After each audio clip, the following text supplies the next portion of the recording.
Coming up next on Good Morning El Paso, 2 men are recovering after a shooting at a strip club. We have the latest. Running for local office, the candidate list is building. When can you place your vote? Plus, he's down there by himself while his whole family is up here. It's been a nightmare. Thousands of travelers still stuck at the Dallas airport this morning thanks to the latest winter storm. We have your Storm Track weather coverage. Live, where news comes first. From the Mesilla Valley and Las Cruces to El Paso and the borderland. This is ABC7's Good Morning El Paso. Well, it was a warm weekend, but could we be in store for a cool down this week? Here's a live look outside from our downtown cam. Looking very nice. You can see the colors there lighting up over the freeway. And traffic is moving fine, too. Yeah, you can see all that. Still looks pretty dark out there this morning. Monday morning, good morning to you, El Paso, Las Cruces, and Juarez. I'm Stephanie Valle. And I'm Hillary Floren. Good morning, everyone. The time right now, 6:01. So let's get right to Crystal, shall we, and talk about the forecast for the week ahead. Hi, good morning, guys. Happy Monday, everyone. We're starting off that work week a bit of a bang here because we're changing from a warm weekend to a windy, rainy, and cooler forecast as we move through your work week. Let's start with our clouds and radar map.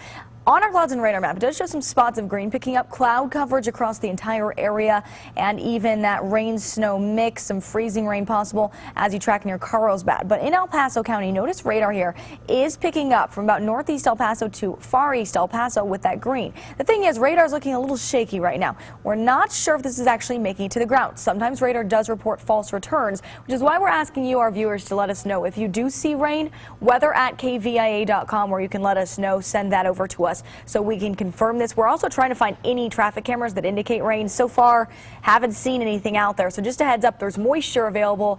Looks like light rain is possible, but not likely falling. Now, on our clouds and radar, we zoom out. There is a lot of rain falling to the west of us. That will be heading our direction. We'll talk about where it's going to hit and when in just a few minutes.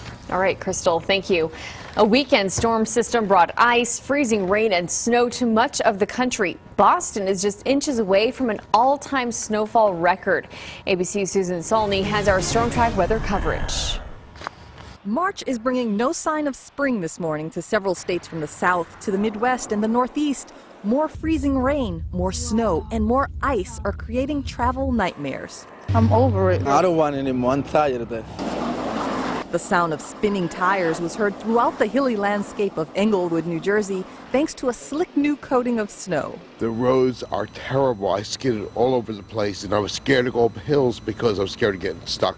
2 people traveling in this mangled SUV died after the driver lost control on an icy overpass, plunging into this creek in Fort Worth, Texas. In Oklahoma, this Jeep taking an off-road tumble, its top ripped off. In Kentucky, black ice forced police to close down a portion of I-64. I mean, a solid sheet of ice.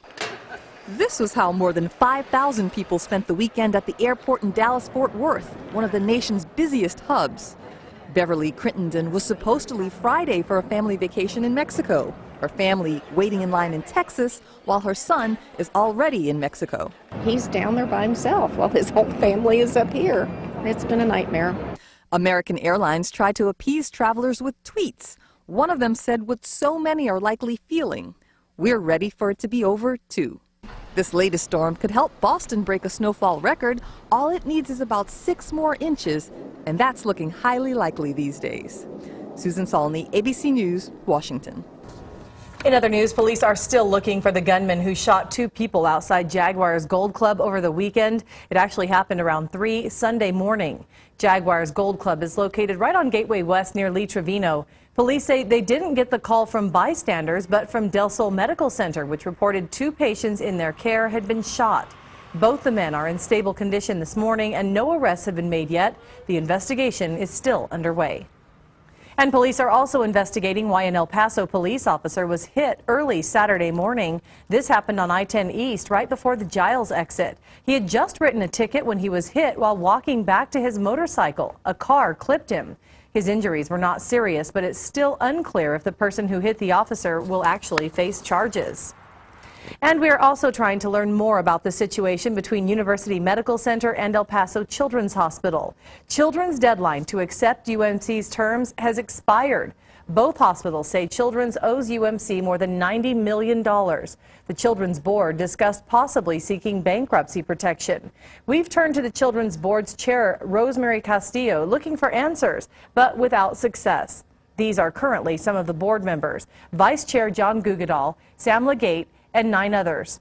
We'll report as soon as we get a response to our numerous requests for details on the future plans. City elections are only a few months away, and already incumbents and challengers are getting ready to start their campaigns.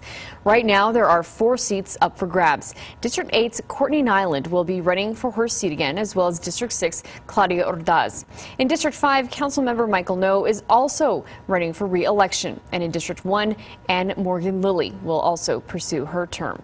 Well, there are 12 candidates tossing their hats in the ring. And for more information on who they are, you can click on the story at KVIA.com. Elections are May 9th. It's 6:06. Isleta School District Superintendent is making his rounds, getting the city to get the approval of nearly $452 million in bonds. During last night's ABC 7 Extra, he continued to talk about why taxpayers should vote for the bond come May 9th. We have Good Morning El Paso's Denise Olivas joining us live right now with more. Good morning. Good morning, Stephanie and Hillary. The Isleta Independent School District is 100 years old, and Superintendent Xavier de la Torre says it's time the district gets an overhaul. From rebuilding schools, consolidating schools, to updating the district's technology, it's all part of the plan. But it does come with a price. After studies and reviews, the district came up with a list of nearly $700 million in priority projects. That number, though, has been brought down to nearly $452 million to garner more support.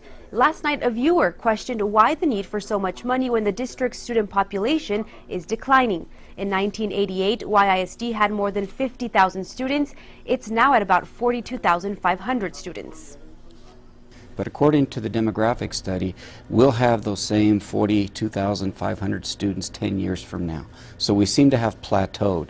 Notwithstanding, those schools that those students attend are grossly inadequate, and in many cases underutilized, so the issue of closing and consolidating schools is driven by the data. And De La Torre added that he is not closing and consolidating those schools to save money. Instead, he's asking voters to approve this bond because he believes that every student deserves an education that'll prepare them for a much different world from when the district was first established. Stephanie, back to you. All right, Denise, thank you. A traffic alert for drivers on the west side. Now through April 17th, Country Club Road will be closed to all traffic from Montoya to Memory Lane. And starting today through March 9th, Country Club will be closed to all traffic from Montoya to Willow Creek. Just make sure to give yourself some extra time if you'll be driving through that area. And let's take a live look at TxDOT traffic right now. Detours on the interstate have been moved out of the way for now. Overnight closures are open. This is I-10 in Zaragoza, and things are looking good right now.